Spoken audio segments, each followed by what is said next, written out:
Selamat malam pemirsa Waspada TV. Hari ini kita kedatangan tamu luar biasa, generasi milenial ini. Iya. Ini ada Bang Freddy Situmorang. Siap. Iya. Setahu saya ini seorang lawyer nih Bang ya. Iya, benar. Nah, kemudian ada lebih muda lagi nih. Ini luar biasa. Ini energi baru ini. Energi baru. Energi baru. Energi baru. Ini Bang Andreas Simbolon. Ya. Selamat malam. Malam. Bang Andreas. Malam. Bang Freddy. Malam, Abang. Iya. Abangnya. Udah berapa, ada sekitar 2 minggu kita janjian ya untuk acara ini ya. Iya.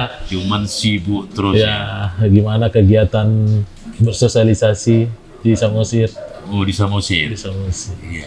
Asli Samosir, Bang Freddy. Kalau asli saya di Kota Medan, tapi kampung halaman opung saya itu di Samosir.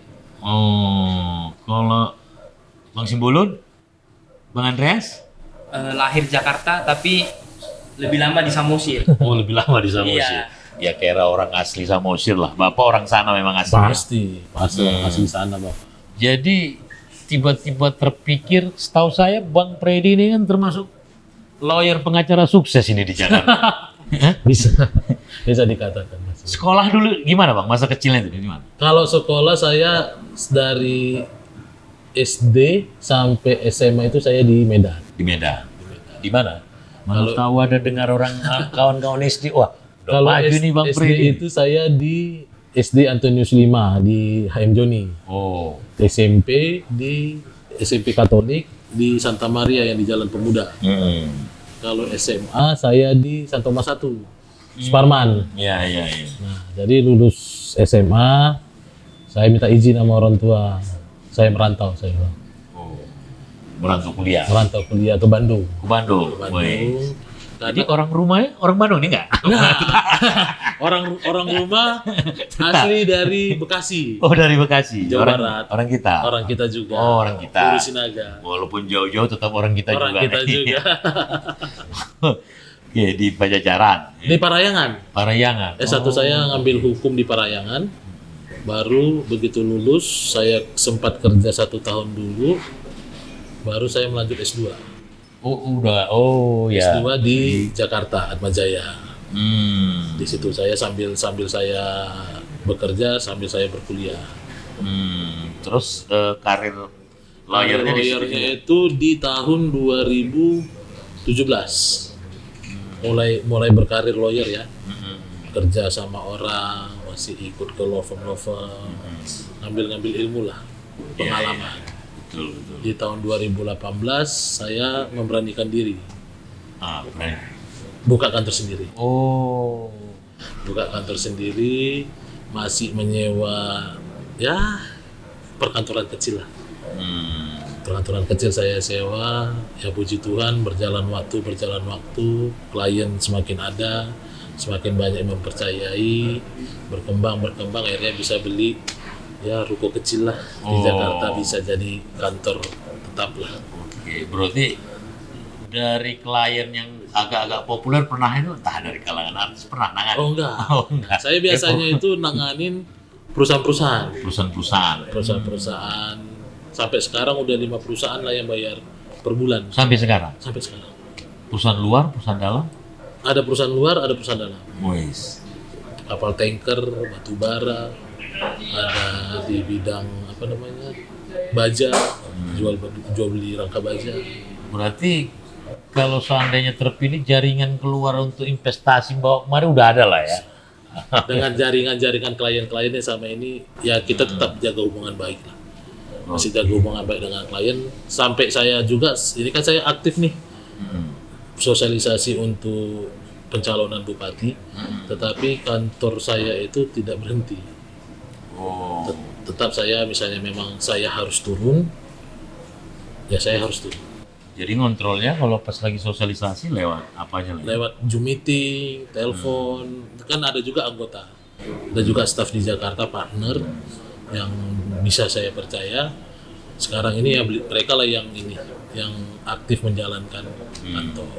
Oke, kita tanya dulu Bang Andreas ini. Ini kan masih kalau Bang Andreas sendiri udah, nah itu sekolahnya gimana?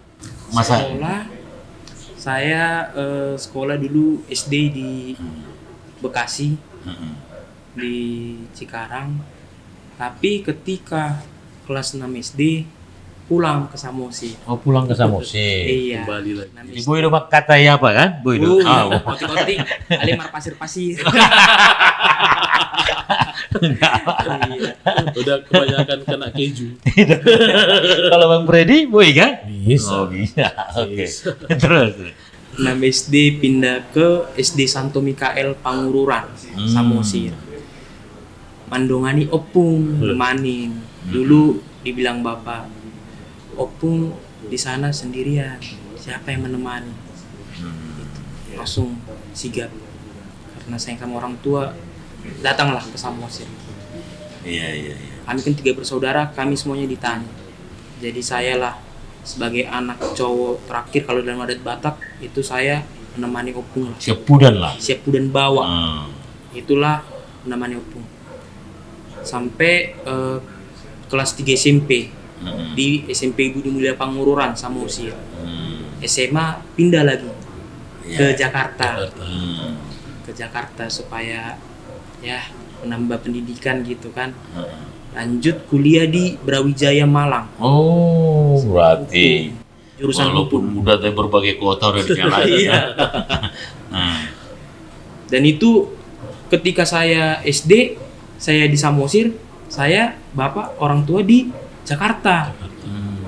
Ketika saya ke Jakarta, SMA, orang tua ke Samosir Oh. menjadi pelayan masyarakat. Bupati Iya. di situ. Oh, masih menjabat wakil bupati, baru menjadi bupati. Ketika masa kuliah juga. Betul. Itulah Jadi tamatnya di di Malang. Brawijaya. Esa apa? Esa apa namanya? Hukum. Hukum. Oh, Jurusan sama ahli Sama-sama. hukum ini. Iya. Makanya Oh. bisa seide. Sini. Nggak bisa main-main orang kalau. Bisa Hah? seide jadi. Iya, betul. Jadi teringatnya kan sudah kayak Bang Andreas ini kan asli Pangururan. Pangururan. Sekolahnya, Iya. Pangururan. Pangururan. Iya. Iya. Nah, berarti kawan-kawan banyak lah di situ kedan-kedan tuh ya kan. Iya. Nah, kalau Bang Freddy memang familiar lah dengan Samosir ini ya. Ada ide kan Bang Freddy ini di sana udah nyaman, ya kan? Artinya secara finansial, karir dan lain. Tiba-tiba pulang kampung. Begitu juga Andreas ini yang masih muda, karirnya cemerlang, kemudian balik ke kampung. Apa motivasinya kok? Ya kan, kira-kira gitu kan. Seusia gini kan orang masih mau ini, Iya. tiba-tiba pulang kampung.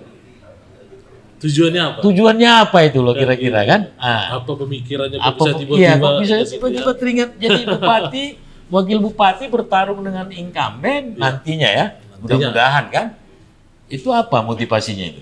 Kalau motivasi saya sebenarnya itu melihat keadaan dari kampung halaman saya sendiri awalnya. Awalnya.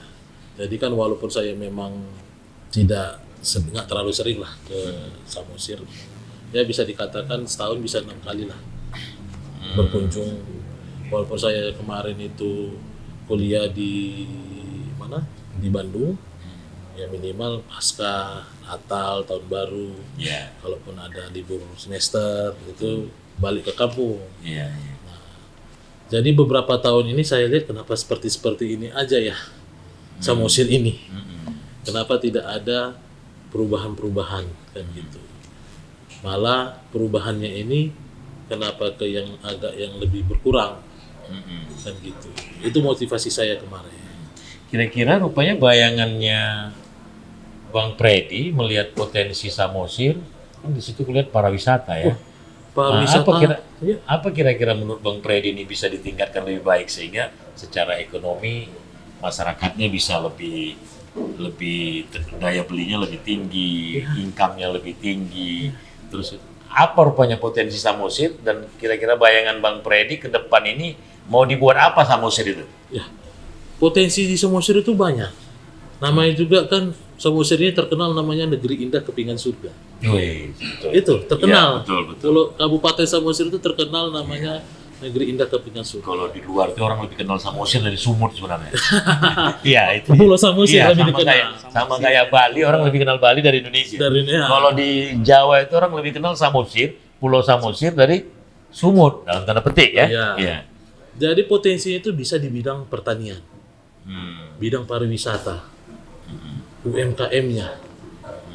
Sebenarnya saya lihat itu sebenarnya itu potensinya banyak sebenarnya. Cagar-cagar budaya.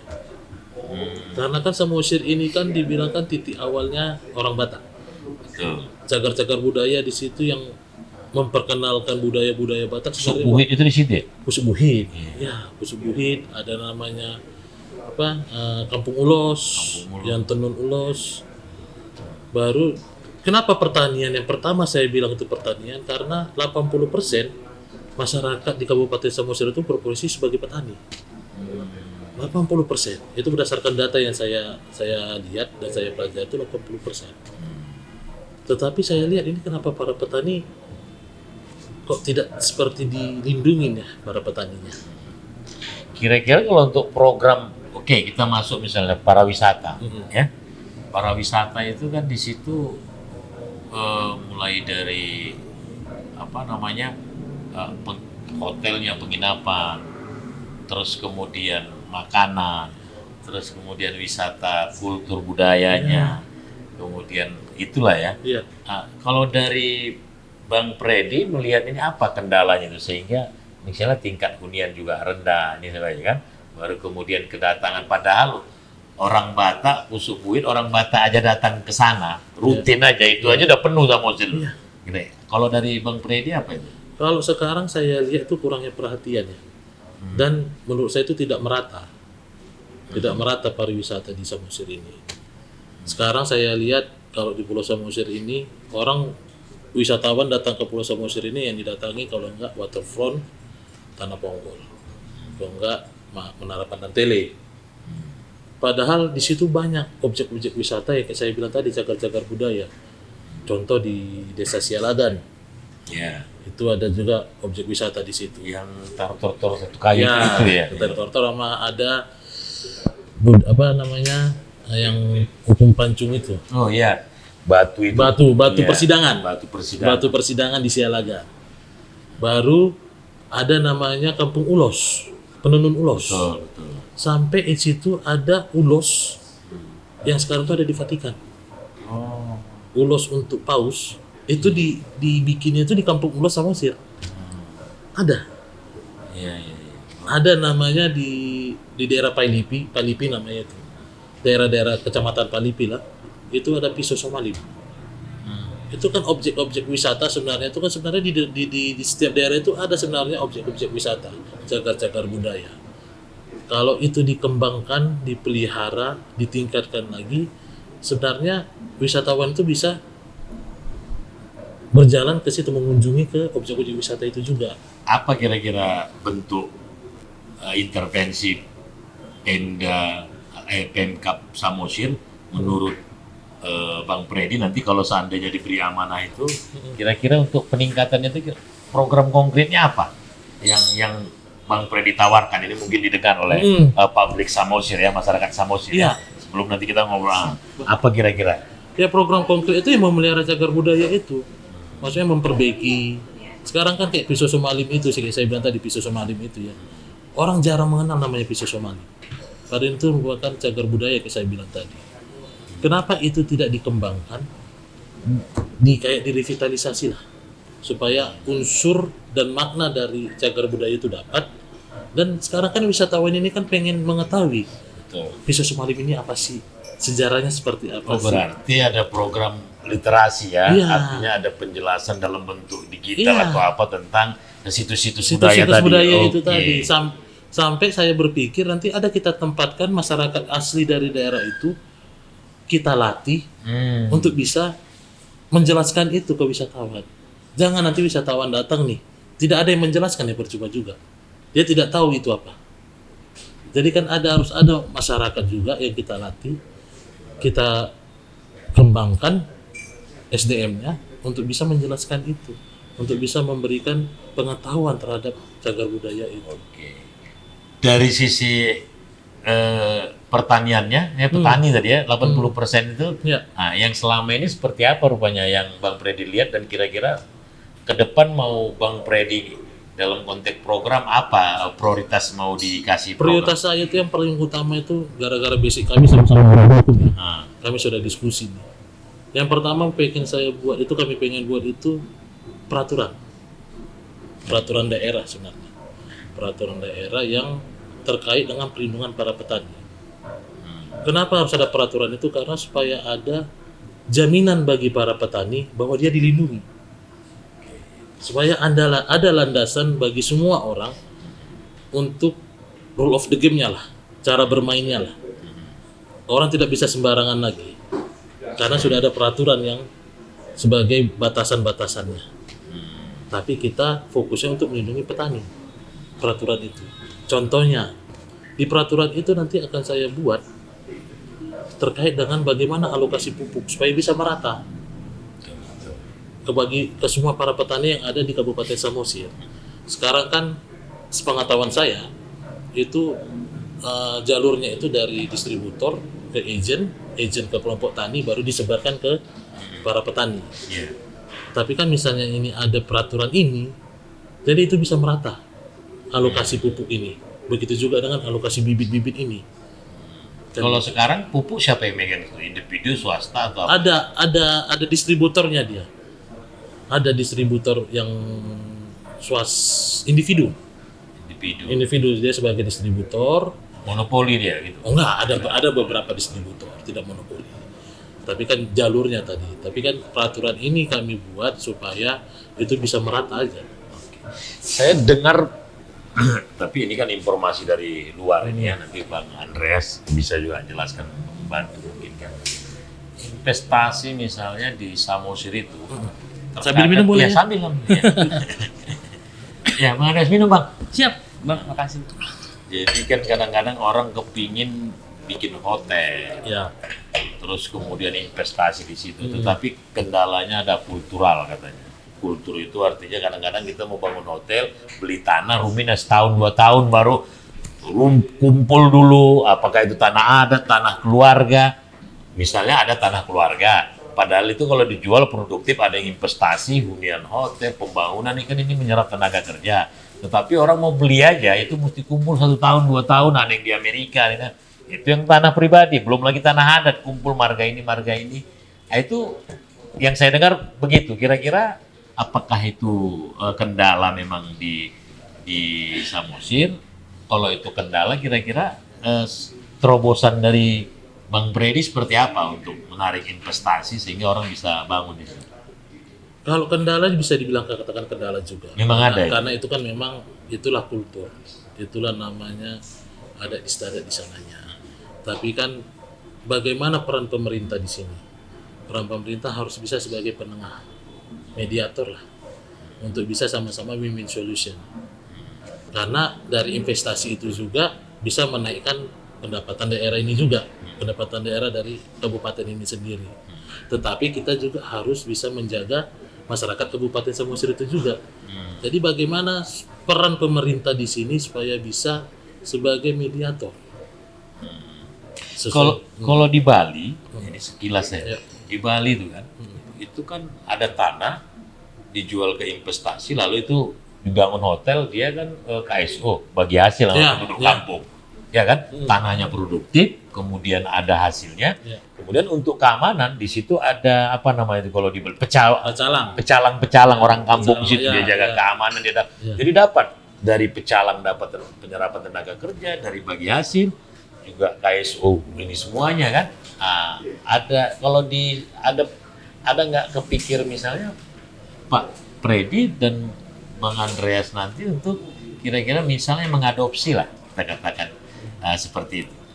Sebenarnya bisa aja untuk mengadopsi, tapi kan kita harus bisa mengadopsi itu, kita harus menyesuaikan dengan daerah kita juga. Kearifan lokal. Iya, dengan kearifan lokal itu juga. Belum tentu itu berhasil di Bali bisa berhasil di Samosir. Tapi inti utamanya itu kan harus bisa selesai dulu permasalahan utamanya. Kayak saya bilang tadi, supaya antara investor yang mau masuk dengan masyarakat ini bisa tetap ditengahi, win-win solution. Kalau itu win-win solution lebih enak lagi, diskusinya lagi untuk bagaimana teknisnya lebih enak karena sudah win-win solution. Oke. Kalau udah sama-sama sehati nih antara investor dengan ini udah ketemu, berdamai, sama-sama mau, baru Oke. mau apapun itu mekanismenya pasti akan enak diskusinya. Sip. Ya, mana minum gue nih? Abang nggak minum, orang abangnya yang minum. Kayaknya nggak berkawan ya gitu ya. Sambil minum gitu ya. Siap, Bang. Kalau Bang Andreas ini udah berapa ini Bang partai yang sudah sepakat atau berpartisipasi atau terlibat mendukung nih? Berapa partai sudah Bang Andreas? Kalau dibilang Aku minum, Bang. berapanya, siap Bang.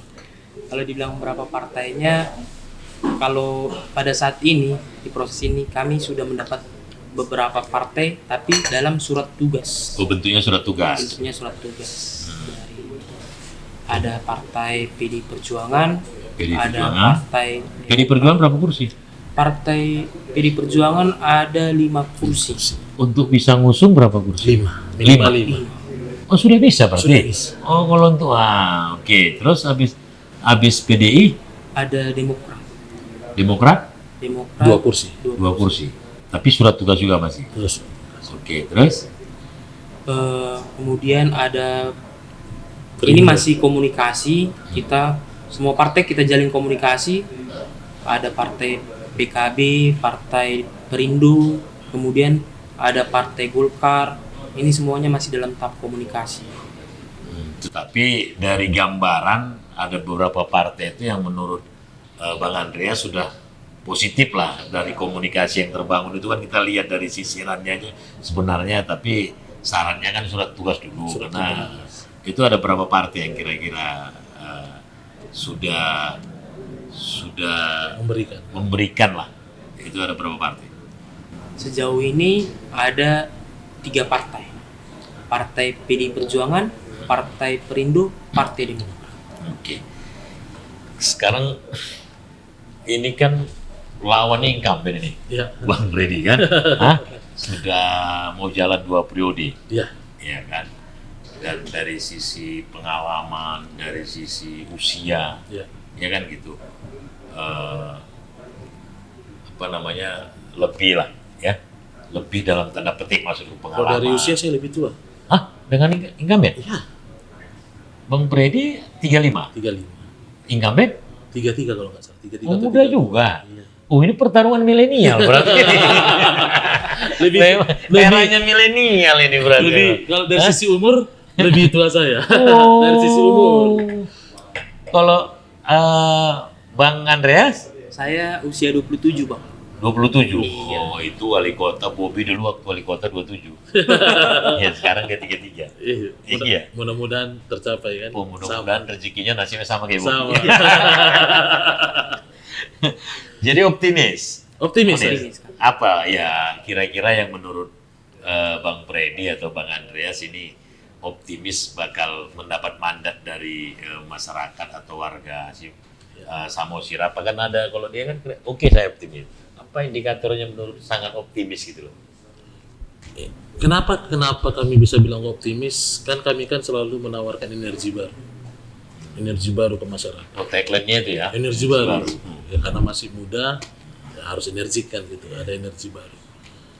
Baru selama kami bersosialisasi ke masyarakat ya, khususnya yang kalau orang Samosir bilang ini di dulu sana yang di pegunungan, Iya. yang di atas. Di situ banyak memang mereka meminta perubahan. Karena mereka itu katanya janji-janji politik yang periode kemarin itu tidak dijalankan. Itu banyak saya dapat selama saya sosialisasi, itu yang saya dapat. Nah, baru kami menawarkan energi baru. Salah satu tadi program yang para petani dengan pariwisatanya, Subsidi pertanian dengan revitalisasi situs-situs sejarah. situs-situs sejarahnya, pariwisata tadi ya. pariwisatanya tadi. Ada juga kami tawarkan program-program di bidang pendidikan. Mereka menerima itu. Karena Kalau di pendidikan apa tawaran? kalau di pendidikan itu Sekolah gratis. ada atau salah apa satu subsidi? program yang nanti kalau kami dipercaya dan diberi kesempatan itu program satu keluarga satu sarjana. Oh. keren. Satu keluarga satu sarjana. Jadi kami berharap Filosofinya berarti itu anakku anak koki Hamorau. hamorau di dia. Nah, itulah filosofinya ya. Itu falsafah Bataknya itu Batak. dari situ. Satu keluarga satu sarjana. Itu subsidi nanti pemerintah kan. Full pemerintah yang membiayain kuliahnya ya. Jadi biar nanti bagi anak-anak yang kurang mampu dan tapi dia berprestasi bisa diakomodir. Tujuannya apa? Supaya kita mengharapkan anak ini berhasil dengan kita memberikan kesempatan dia bersekolah,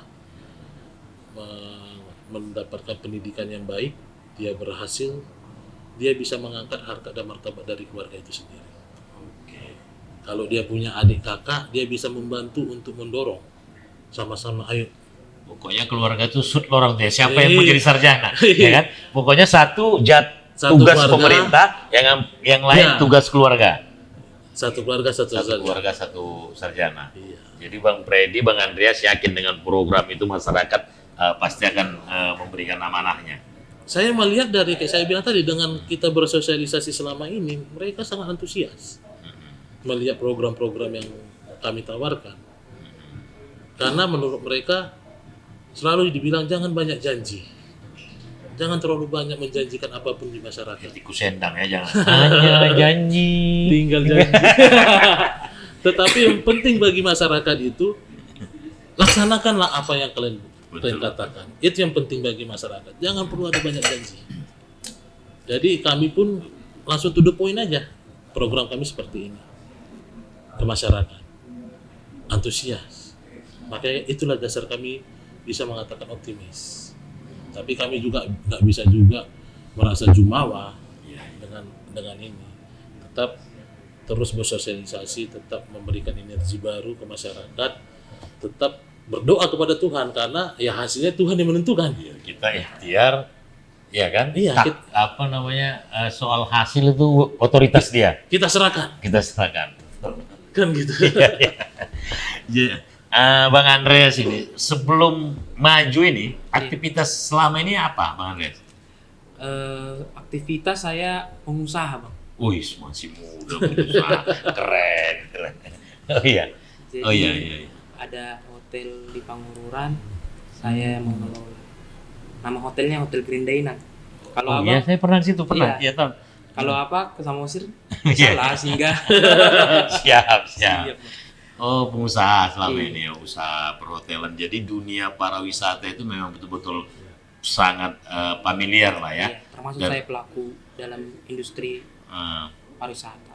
Kalau menurut Abang dari dunia pariwisata yang sekarang ini kira-kira hal yang perlu ditambahkan selain yang dibilang Bang Freddy tadi apa kelemahan sehingga ya kita katakan lah sebenarnya kan dengan tingkat eksotik Pulau Samosir popularitasnya harusnya kan wisatawannya itu harusnya Ya, bisa ya, banyak mengekspor. kan Mengekspor. banyak lah dari sisi kunjungan dari sisi durasi apa menurut yang Abang Andreas alami selama ini apa kira-kira yang perlu diperkuat gitu loh selain yang dibilang Bang Freddy tadi karena ini pelaku ini kan. Pelaku. Kalau saya dari sisi pengusaha, saya melihat antusias wisatawan di Samosir sekarang memang sudah meningkat. Namun, ada namunnya.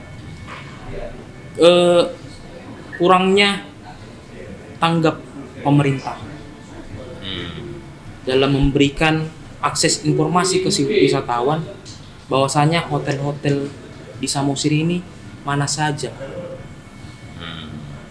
Jadinya banyak wisatawan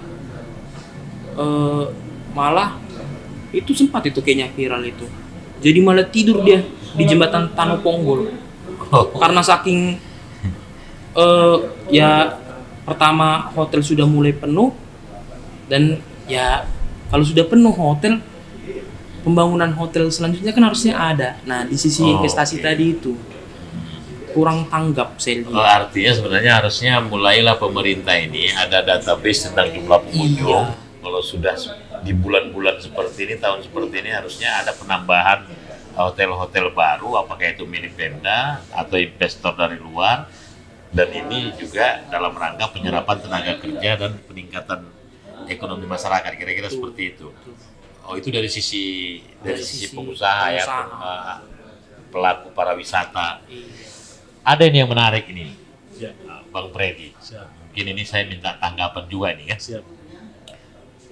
Ada dulu wisata halal, masih ingat dulu Ya. sempat heboh itu, Ya. yang direspon oleh masyarakat Toba atau masyarakat Samosir, saya kurang tahu tuh, dengan babi apa namanya, pesta Oh, semacam counter gitu loh, pesta babi. Ya, Nah, padahal kan di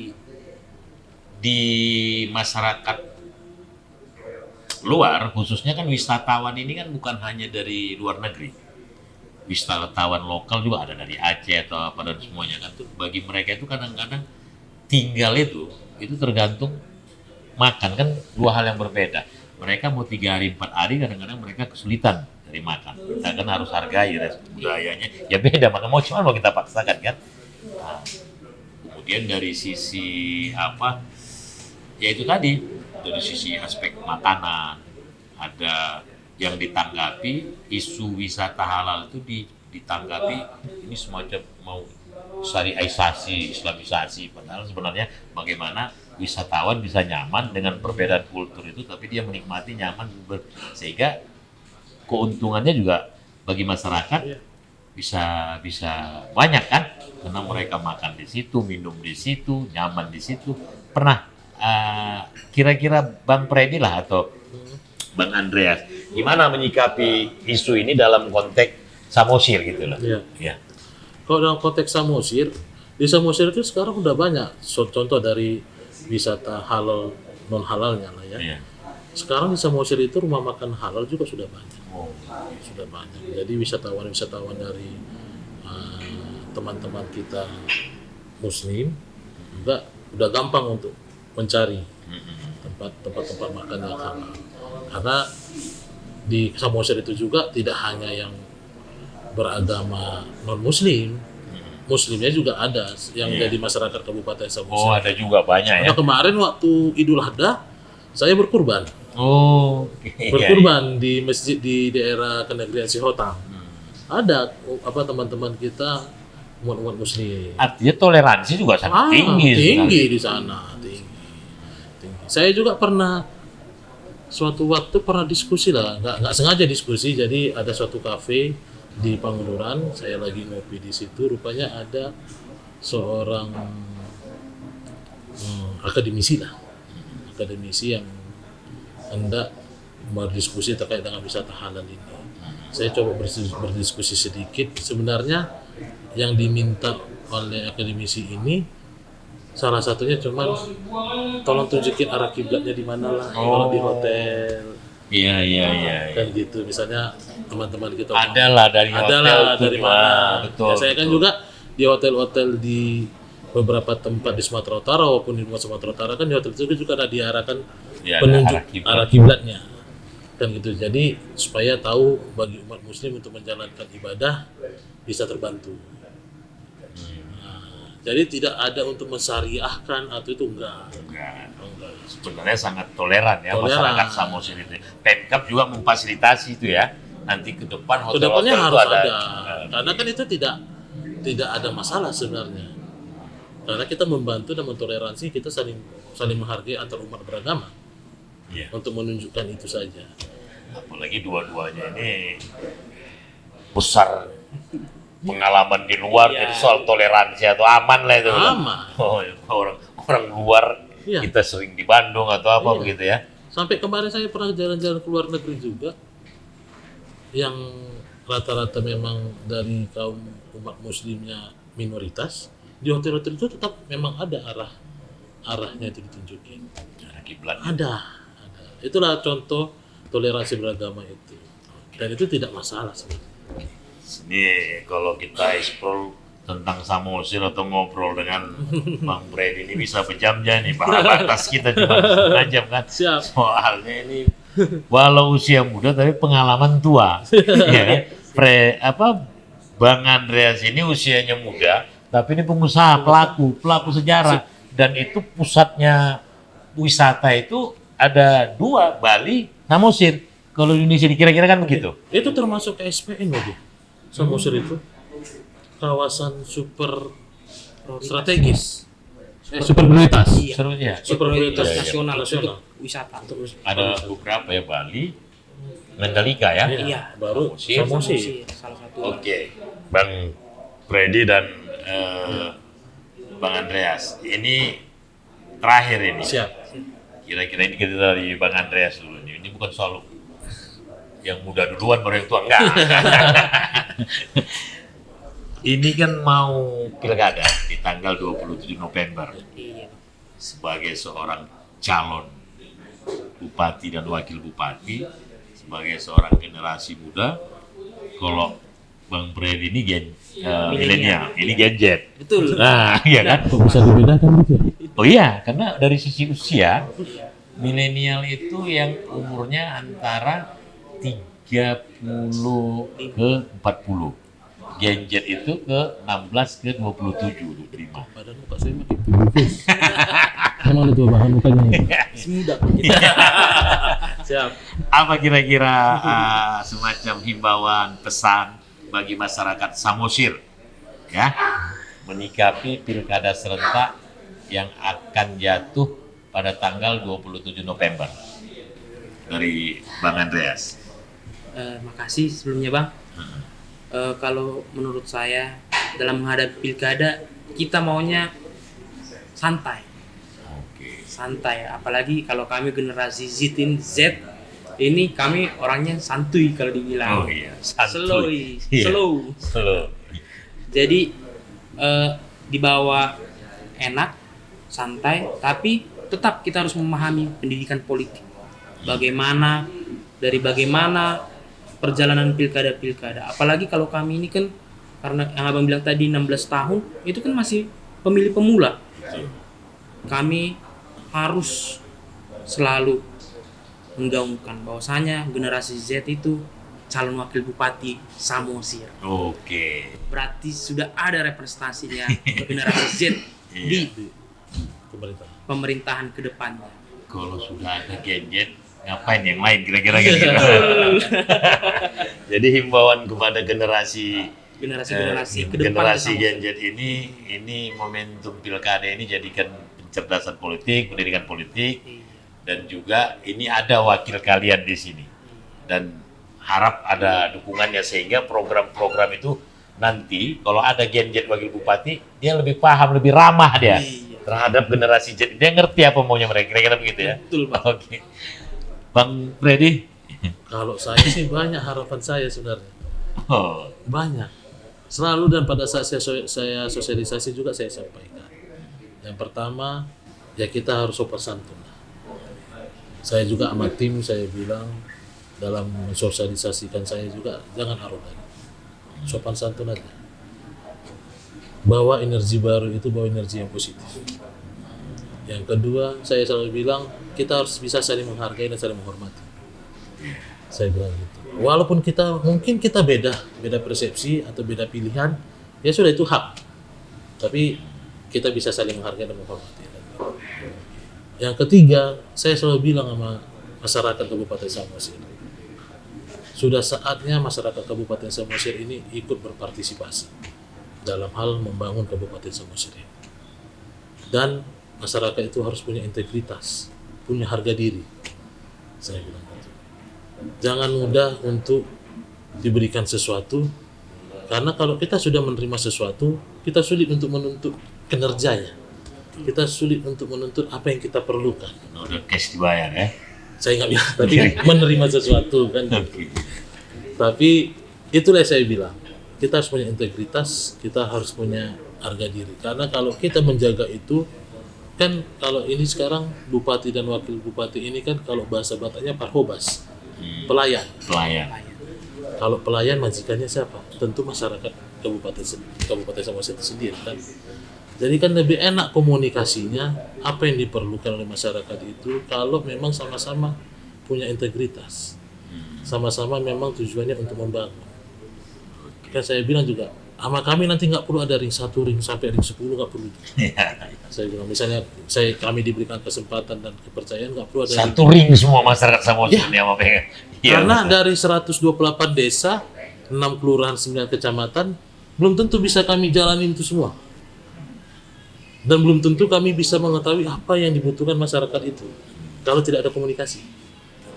Tapi kalau ada komunikasi, pasti akan enak. Oh, daerah sana di daerah desa Holbung butuhnya ini. Karena kan beda, satu desa dengan desa lain pasti keperluannya beda. Tapi dengan komunikasi itu bisa tahu. Itu yang selalu bilang, khususnya pilkada juga, kita saling menghormatin aja. Menghormati, menghargai, punya integritas, sopan santun. Itu yang selalu tekankan. Siap. Terima kasih Siap. Bang Freddy atas waktunya. Oke. Ya, Terima kasih sudah Bang Da. hampir 2 minggu dan akhirnya kita ketemu. Bisa ngobrol. Iya. Ngobrol Dan santai saya sambil juga, ngopi. tidak menyangka, saya pikir tadi ngobrol sama anak muda. Rupanya saya ngobrol dengan anak muda yang usianya muda tapi pengalamannya tua. Siap. Terima kasih Bang juga Da. Bang Andreas ya. Ini luar biasa ini gadget umur 27 tapi sudah pengusaha dan sekarang ingin menapa, ingin mengabdi lagi menjadi wakil bupati. Mudah-mudahan kalau menang nanti akur. Pasti akur. Pasti akur. Pasti akur. Karena saya memilih ini karena bisa saya tahu seide, sevisi misi. Iya. Lagi pula memang satu alma mater, satu mindset ya, wawasan ya. Wawasan. Basicnya hukum, Basicnya. kemudian memang betul orang Samosir betul-betul ini, jadi sama-sama paham lah ya. Mudah-mudahan apa yang dicita-citakan berhasil. Terima kasih Bang Da. Alhamdulillah, dan saya telah bertemu dengan calon Bupati Samosir, Bang Freddy Situmorang, beserta Wakil Bupati Samosir, Bang Andreas Simbolon. Itu tadi masyarakat Sumatera Utara, khususnya warga Samosir, telah didengar visi misi. Saya tidak menyimpulkan, warga Samosir sudah mendengar paparan dari calon bupati dan calon wakil bupati. Mudah-mudahan ke depan Samosir dipimpin oleh anak muda yang punya energi baru. Merdeka! Merdeka. Terima kasih. Terima kasih.